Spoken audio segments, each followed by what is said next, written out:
रहस्यमय टापू पार्ट 2। छोटू हिरन के झूठ सुन के लंबू हिरन के बहुत गुस्सा आवत रहे।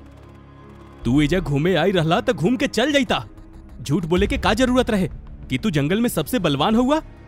रहल बात उ दानव के, अगर ई टापू पर रहे वाला कोई भी जानवर ओकरा नइखे मार पाउले तो तू भला कैसे मार सकेला। तभी उ सबके एगो आवाज सुनाई देलस। हम सब सुन ले बानी।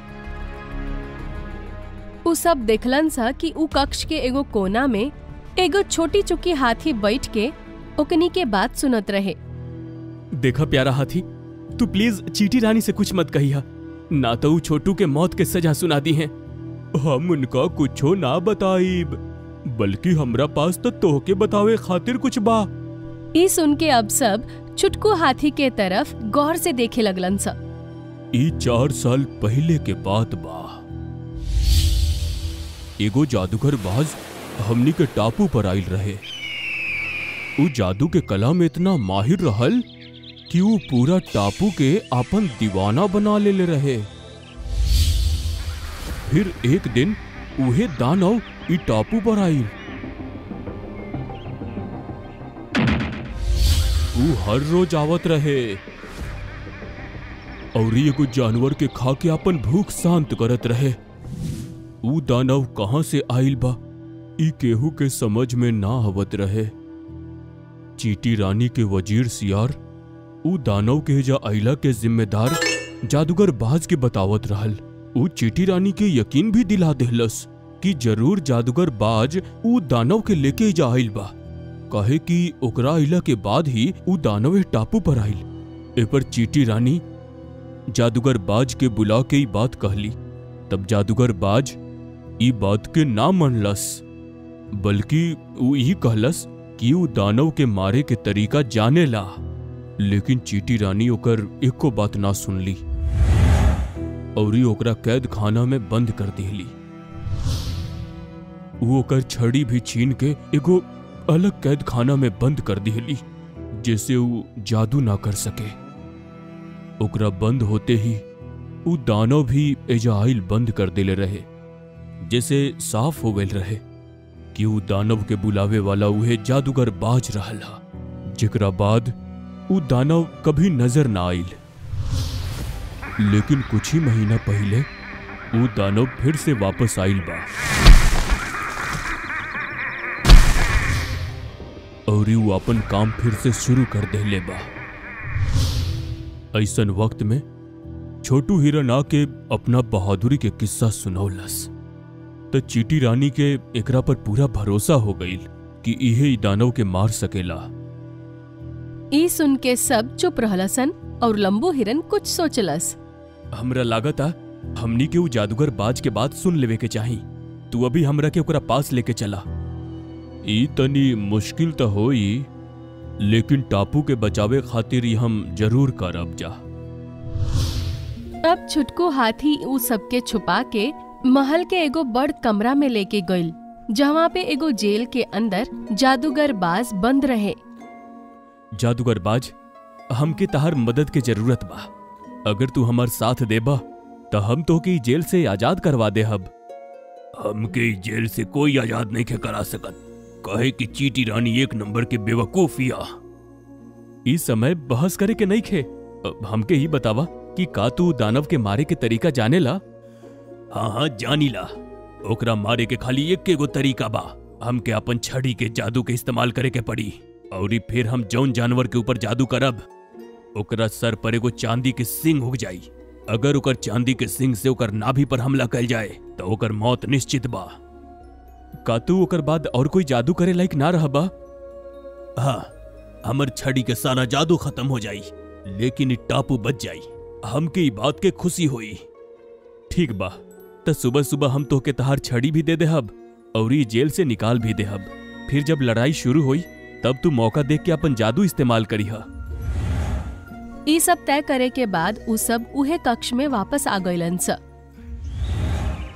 अगला सुबह महल के बाहर मैदान में चीटी रानी एगो टीला पर बैठल रहे। सब जानवर उहवा मौजूद रहन स। छोटू हिरन बीच में खड़ा रहे और काफी डराइल रहे। शाबाश छोटू हिरन, हमनी के पूरा यकीन बा कि तू उ दानव के जरूर मार गिराइबा। ए पर छोटू हिरन मन में सोचलस, हमार तो लागत है कि आज ही अंतिम संस्कार हो जाई, वो बिना चंदन के लकड़ी के। Oh no. तभी जमीन में अजीब धमधमाहट भइल और सामने से एगो दानव आवत नजर आइल।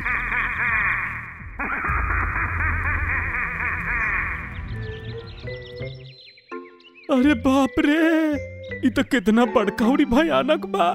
ये तो लागत मार मार के चटनी बना दी हमके। वो दानव छोटू हिरन के सामने आके रुक गइल और ठहाका लगा के हंसे लागल।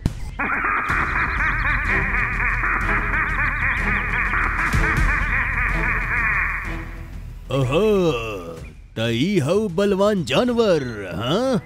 जेकरा के हमरा मारे खातिर तू लोग चुन ले हुआ। तो अभी देखा कमाल। ई कह के वो दानव एगो हाथ छोटू हिरन के मरलस और छोटू हिरन बहुत दूर जाके गिरल। छोटू! ई देख के चींटी रानी के साथे सब जानवर हैरान रह गइलन सा। तो छोटू हिरन अपन इज्जत बचावे खातिर कह देलस, हम तो बस ये देखत रहनी कि तू कितना ताकतवर हुआ। अभी देखा हम कैसे मजा चखावतानी। ई कह के छोटू हिरन तेजी से ओकरा तरफ भागल। जादूगर बाज अपन छड़ी के साथे जिराफ के पीछे छुपल रहे।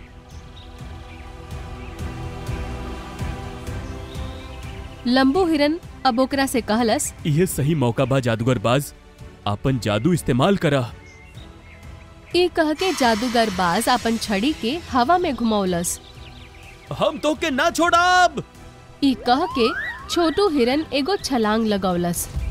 आजा हमर बचवा, अभी तू हमरा पेट में जाके पच जाइबा। ऐसन कह के उ दानव अपन पेट पे हाथ फेरत रहे। तभी जादूगर बाज के छड़ी के जादू चलल और छोटू हिरन के सिर पे एगो चांदी के सींग उग गइल। वो जैसे ही दानव से टकराइल, ओकर सींग दानव के नाभि से होके पेट में घुस गइल।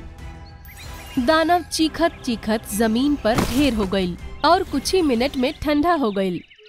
अरे वाह! चींटी रानी बहुत खुश भइल और बाकी सब जानवर भी खुशी से उछल पड़लसन। आप सभी दानव के मारे के श्रेय हमके मत दी जा। अब हम आप लोग के सब कुछ सच सच बतावतानी। ई सुन के लंबू हिरन और ओकर सब दोस्त डेरा गइलन सा। जादूगर बाज सामने आवा। ई सुन के जादूगर बाज चींटी रानी के सामने आ गइल, जेकरा के देख के चींटी रानी हैरान रह गइल। फिर छोटू हिरन ओकरा के सब कुछ सच सच बता देलस। चींटी रानी के थोड़ा गुस्सा तो आइल, लेकिन ऊ अब ठंडा दिमाग से सोचलस और कहलस, तो हमनी से झूठ बोल ले रहा, ई त रहे गलत, लेकिन तहार झूठ के वजह से ही ई बाज जौन इतना दिन से कैद में रहे आजाद हो पाइल और हमनी के एकर वफादारी के पता भी चल पाइल। प्यारा जादूगर बाज, तू अपन सब शक्ति खो के हमनी के टापू के बचौला और छोटू हिरन तहार भी एमे बहुत बड़ योगदान बा। यही खातिर हमनी के आप दोनों के शुक्रिया अदा करतानी जा। धन्यवाद चींटी रानी। आज से हम जादूगर बाज के अपन वजीर नियुक्त करतानी। ई सुन के सब बहुत खुश भइलन सा। ओकरा बाद छोटू हिरन और लंबू हिरन अपन दोस्तन के साथे वापस आवे खातिर नाव में बैठ के निकल गइलसन।